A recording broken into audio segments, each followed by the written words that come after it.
పవన్ గుప్తా గారు, సంభాజీ మహారాజు సంబంధించిన సినిమా చావా సినిమా చూసారా?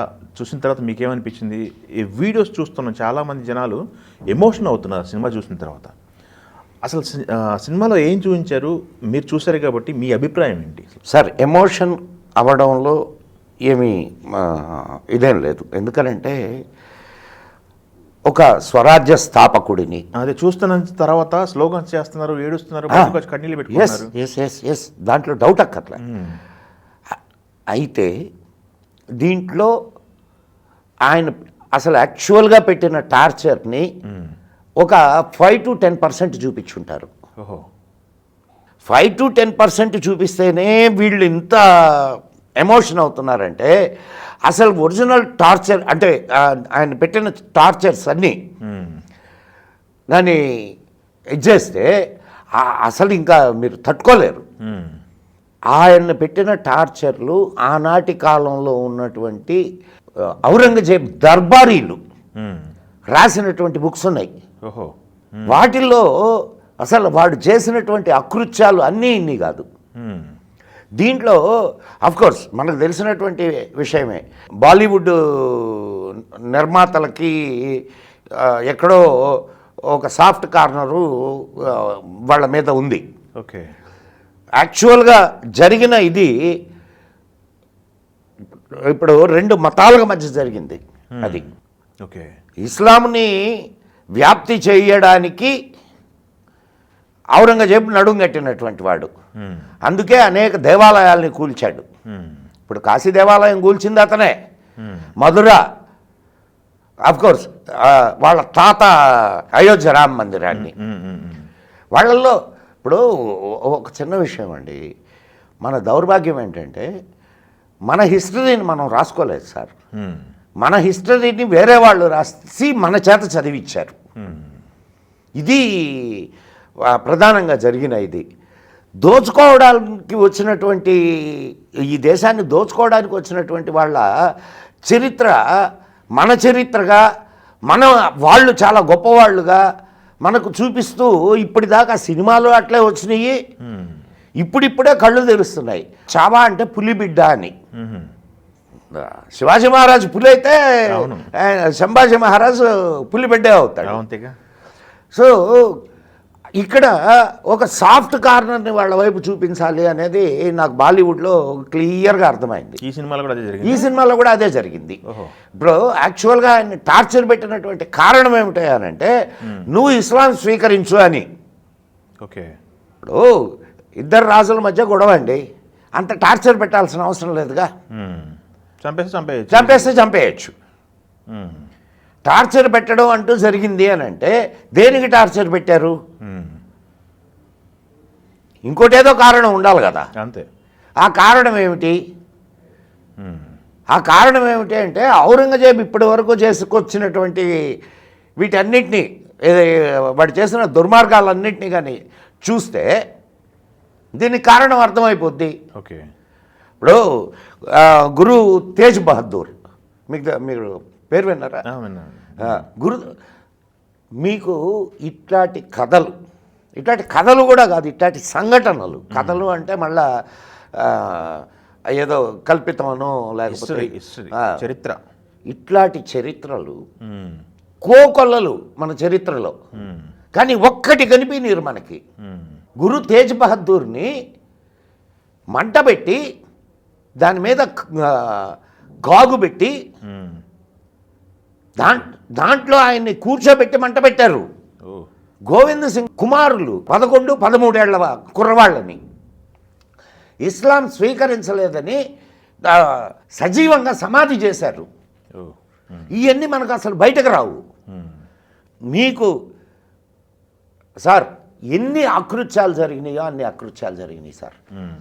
పృథ్వీరాజ్ చౌహాన్ 15 సార్లు ఓడిపోతే దయాభిక్ష పెట్టి వదిలేస్తే ఒక్కసారి వీళ్ళు ఓడిపోతే అతని కళ్ళు పీకి అతని చేత పంచితం తాగిచ్చారు. దాహం అంటే నేను మీకు బోలెడు ఉదాహరణలు ఇస్తాను.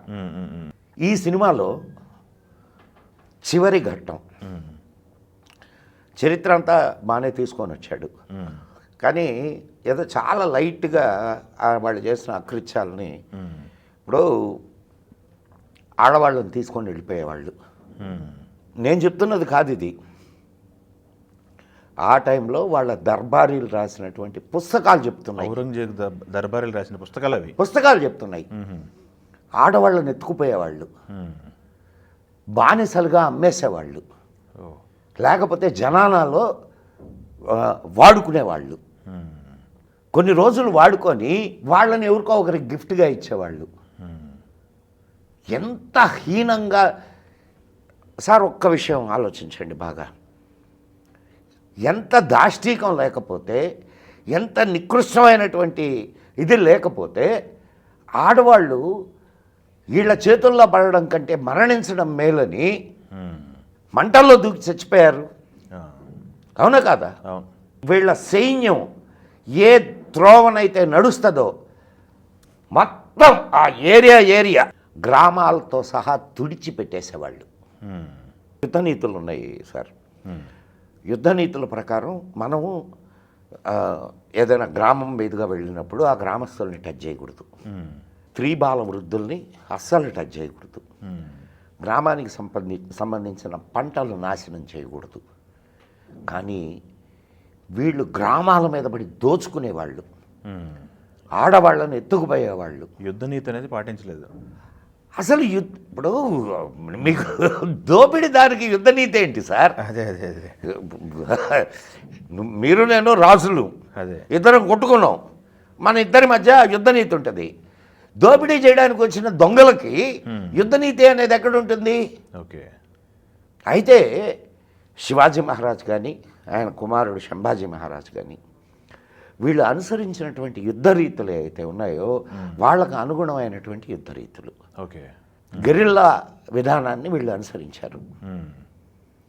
అంటే వాళ్ళు కొండల్లో వచ్చేటప్పుడు అటాక్ చేయడం,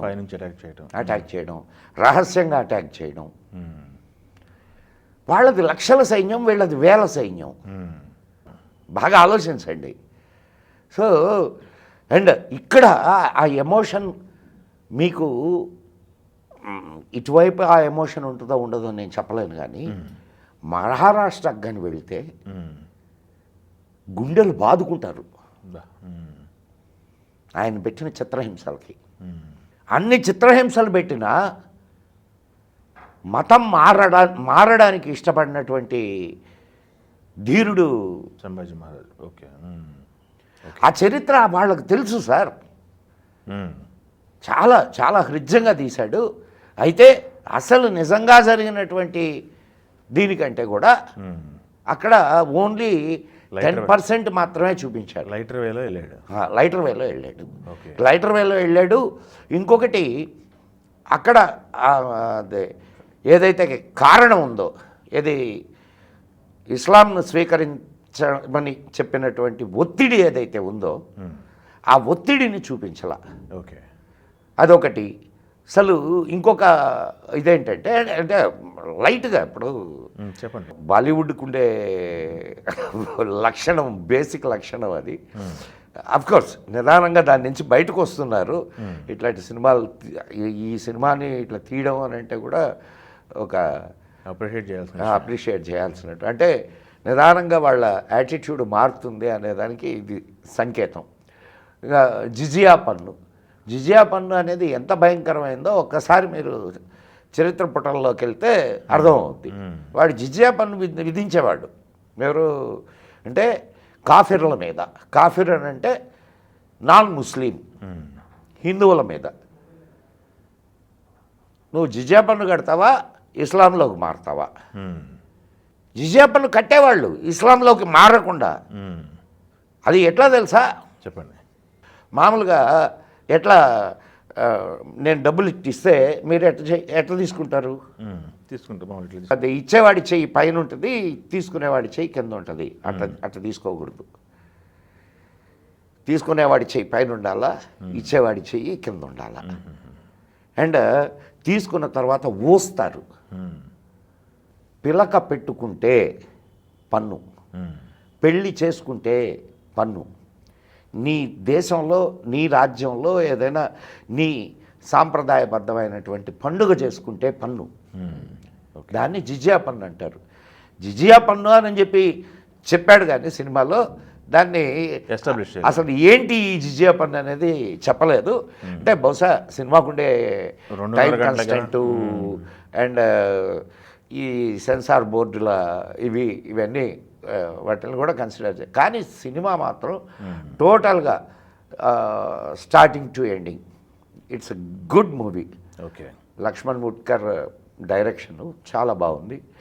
అండ్ ఇంకొక యాంబియన్స్ అంటే ఎన్విరాన్మెంట్ ఇవన్నీ కూడా చాలా యాప్ట్గా తీశాడు. ఓకే. బాగున్నది. చక్కటి మూవీ, ఎమోషనల్ మూవీ. ఓకే. అందరూ చూడాల్సింది, తెలుసుకోవాలి. అందరూ చరిత్ర అండి అది, చరిత్ర. అయితే వక్రీకరించలేదు ఎక్కడ. ఇప్పుడు చెప్పాల్సింది చెప్పకపోవడం వేరు, చెప్పాల్సింది చెప్పేది వక్రీకరించడం వేరు. లేనిది పెట్టడం వక్రీకరించలేదు. ఉన్నది ఎంతవరకు చెప్పాలి. ఏదో ఒకసారి మధ్యలో ఒక డైలాగ్ ఉందన్నమాట, తో ఇస్లాం కబూల్ కరో మై తుమే ఆజాద్ కరుంగా అని ఔరంగజేబ్ అంటాడు. అదొకటి అన్యాచురల్గా ఉందంటారు. అదొక్క బిట్ మాత్రమే ఊరికే జోడించినట్టుగా అనిపించింది నాకు. So this is the in toto movie is a good movie. And ఇప్పుడు ప్రజలకి తెలియాల్సినటువంటి అసలు నిజమైనటువంటి చరిత్ర అది. Okay, thank you. సంఘటనలు అన్నిటినీ బాగా తీసుకున్నాడు.